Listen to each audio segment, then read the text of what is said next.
Welcome to Module 2 of your Change Management course. In Module 1, we established the foundations, what change management is, why it matters, and where it originates. Now we go deeper, because here's the truth about organizational change. It is not one thing. It's not a single lever you pull or a single process you follow. It is a spectrum of scope, pace, direction, and purpose. And understanding that spectrum is what separates a competent change practitioner from a truly strategic one. In this module, you will build a multi-dimensional vocabulary for classifying change. You will explore where change management is applied across industries and sectors. You will position it as a strategic organizational capability, not just a project management tool. And you will examine how cultural context shapes every change initiative that crosses national boundaries. Let us begin with the question that underpins everything else in this module. What kind of change are we actually dealing with?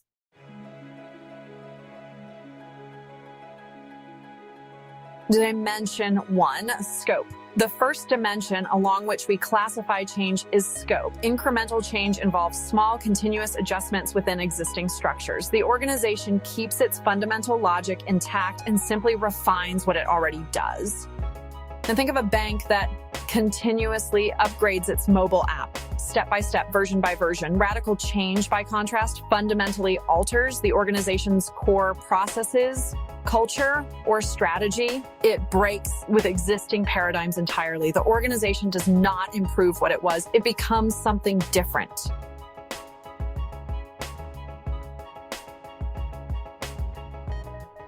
Dimension 2, or pace. The second dimension is pace. Evolutionary change unfolds gradually over time. It allows for course corrections, adaptation, and learning as the transformation proceeds. Revolutionary change, on the other hand, is rapid, often triggered by an external crisis or a disruptive market shift. It demands immediate response with little time for careful deliberation. Here is the critical insight. Scope and pace are independent dimensions. You can have incremental evolutionary change, gradual continuous improvement, or you can have radical revolutionary change, sudden complete transformation. And importantly, you can also have radical evolutionary change, a fundamental transformation that unfolds slowly and deliberately by design rather than by crisis. Dimension 3, trigger. The third dimension asks, who started this and why? Proactive change is initiated by forward-looking leadership that anticipates future challenges and seeks competitive advantage before pressure forces action. Reactive change, by contrast, is a response to regulatory shifts, competitive threats, market disruptions, or internal failures. It is driven by necessity rather than vision. The distinction matters profoundly because proactive change organizations operate from a position of strategic strength. Reactive change organizations are perpetually catching up. Dimension 4, focus. So the fourth dimension is the focus of change. What precisely is being transformed? Structural change reorganizes hierarchies and reporting lines. Cultural change shifts values, norms, and behaviors. Technological change implements new systems and digital tools, and processual change redesigns workflows and operational procedures. In practice, major transformations touch all four simultaneously, which is precisely why they're so complex to manage. Ackerman's three-level model. Before we move on, we need to examine one of the most influential typologies in the academic literature, Ackerman's three-level model, developed in 1986. At the first level, developmental change improves what already exists. Skills are sharpened, processes are optimized, best practices are embedded. The organization gets better at what it already does. At the second level, transitional change moves the organization from a known present state to a defined new future state. There is a clear destination. The challenge is managing the transition, the messy middle between the old and the new. At the third level, transformational change. The situation is fundamentally different. The destination is often unknown at the outset. The organization must step into genuine uncertainty, let go of its current identity, and allow a new one to emerge. This is not merely difficult, it is existentially challenging, and it requires a completely different leadership approach. Change management is not confined to any single sector. It operates wherever organizations exist, and that means everywhere. Industry sectors. In the industrial sector, change management typically accompanies digital transformation initiatives, lean manufacturing implementations, and supply chain restructuring. The challenge here is often bridging the gap between engineering cultures, which prioritize precision and stability, and the fluidity that transformation demands. The service sector faces distinct pressures, redesigning customer experience, upskilling workforces for AI-augmented service delivery, and managing the cultural shift from transactional to relationship-based models. In the public sector, change management operates under unique constraints. Political stakeholder dynamics, democratic accountability, legal frameworks, and deeply embedded bureaucratic cultures create friction that slows transformation. Yet public institutions are often responsible for the largest and most consequential change programs in healthcare, education, and infrastructure. Nonprofit organizations navigate change with limited resources, volunteer-dependent workforces, and mission-driven cultures that can resist strategic pivots. Here, the question, why are we changing, must be answered with reference to mission and values, not profitability. 4 high-impact change contexts. Across all sectors, 4 specific change contexts require particularly focused management. In mergers and acquisitions, cultural integration often determines success or failure. The financials may be impeccable. Synergies may be undeniable, but if 2 organizations cannot develop a shared identity, shared values, and shared ways of working, the merger fails in practice, whatever the spreadsheet says. Digital transformation demands simultaneous change across technology, culture, and processes. You cannot digitize a broken process and expect it to become efficient. You cannot install AI tools in a culture that fears uncertainty and expect innovation. Technology is the smallest part of digital transformation. Culture is the largest. Cultural change, the deliberate reshaping of organizational values and behaviors, is arguably the most demanding change context of all. Culture is implicit. It is encoded in daily behaviors, informal norms, and unspoken assumptions. It resists direct intervention, and it changes slowly, usually through consistent leadership modeling, not through workshop activities or mission statements. Restructuring, encompassing downsizing, reorganization, and strategic realignment, demands above all transparent communication and careful stakeholder management. In restructuring, trust is the primary resource at risk. Once lost, it is extraordinarily difficult to rebuild.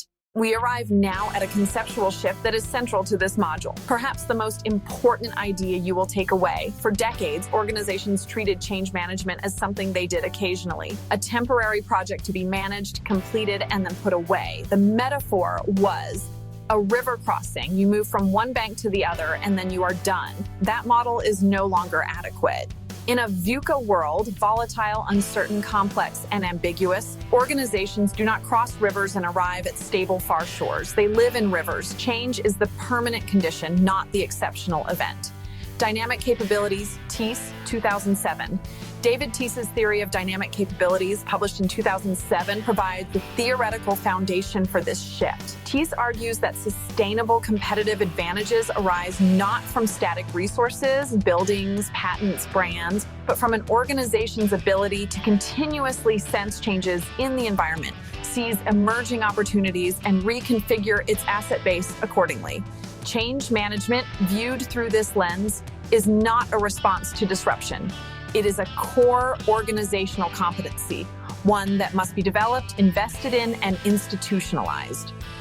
Organizational ambidexterity, O'Reilly and Tushman.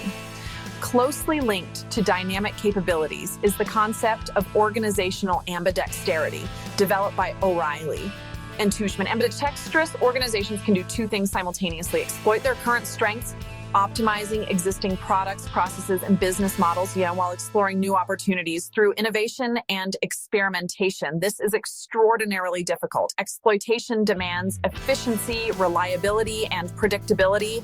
Exploration demands creativity, tolerance for failure, and patience with ambiguity. Most organizations are structurally and culturally designed for one or the other, rarely both. Achieving genuine ambidexterity requires sophisticated leadership and deliberate structural arrangements.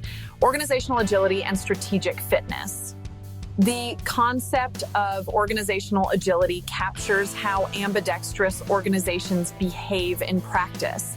They anticipate rather than react. They experiment rather than plan exhaustively. They distribute decision-making authority rather than centralizing control. They build change capability into their operating model. And strategic fitness, the organization's capacity to align its internal capabilities with external demands, becomes the ultimate measure of readiness. And an organization with high strategic fitness does not merely survive disruption, it architects it. The final theoretical unit of this module takes us to a dimension of change that is increasingly unavoidable, the international context. When a change initiative crosses national or cultural boundaries, as it does in virtually every multinational organization, the tools and approaches that work in one cultural setting may fail entirely in another, not because they are wrong, because context is different. Hofstede's cultural dimensions, Geert Hofstede's cultural dimensions framework, developed over decades of research in over 70 countries, gives us a rigorous vocabulary for understanding these differences.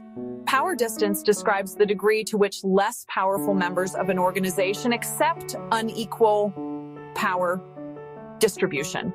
In high power distance cultures, top-down change communication is expected and respected.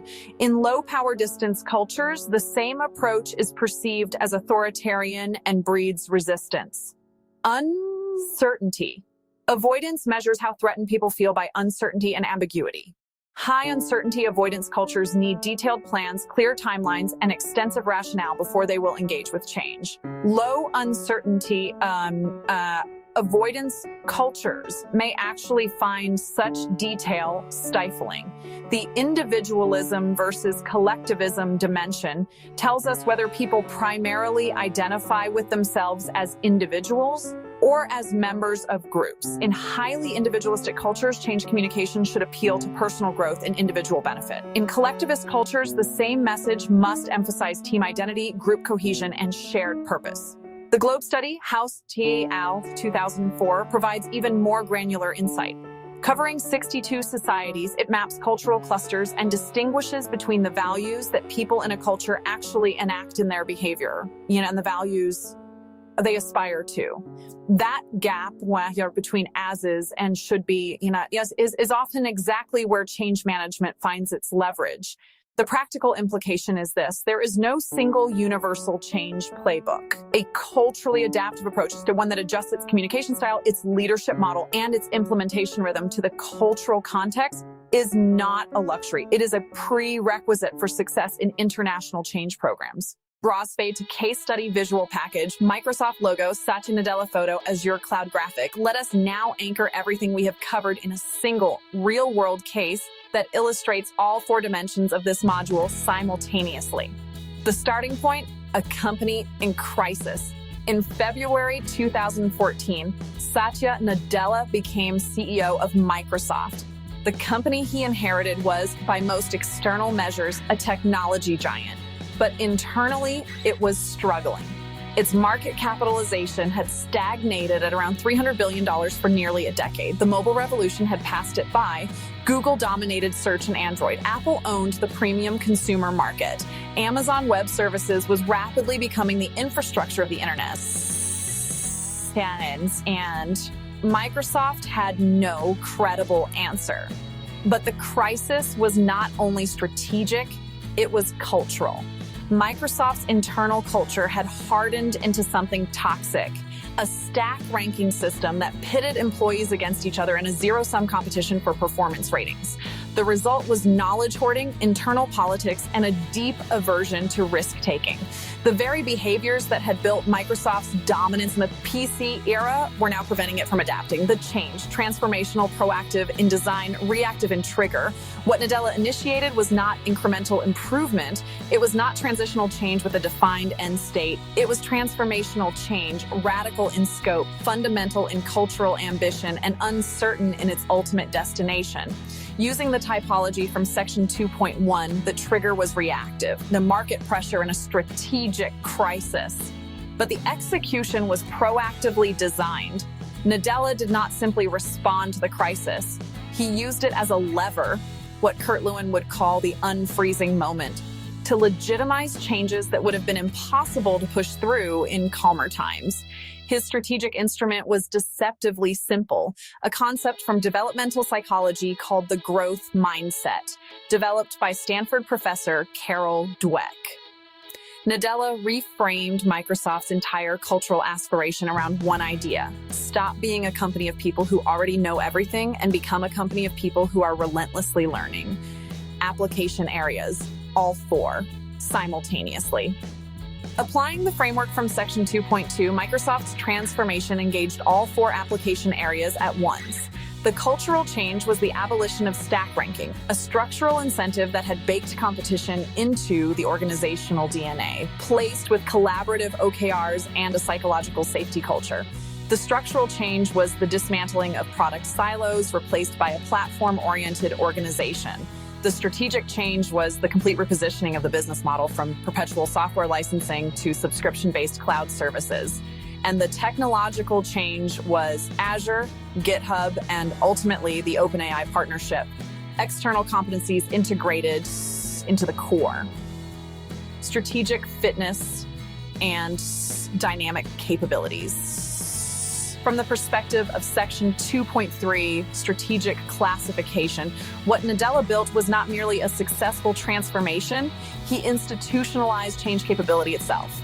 Microsoft's growth mindset is not a cultural campaign. It is a dynamic capability, the organizational ability to sense market shifts, cloud, mobile, artificial intelligence, and reconfigure rapidly to capture them. The result, measured in the only currency markets understand, Microsoft's market capitalization grew from approximately $300 billion in 2014 to over $3 trillion by 2024, a tenfold increase, driven not by a new product, but by a new organizational identity.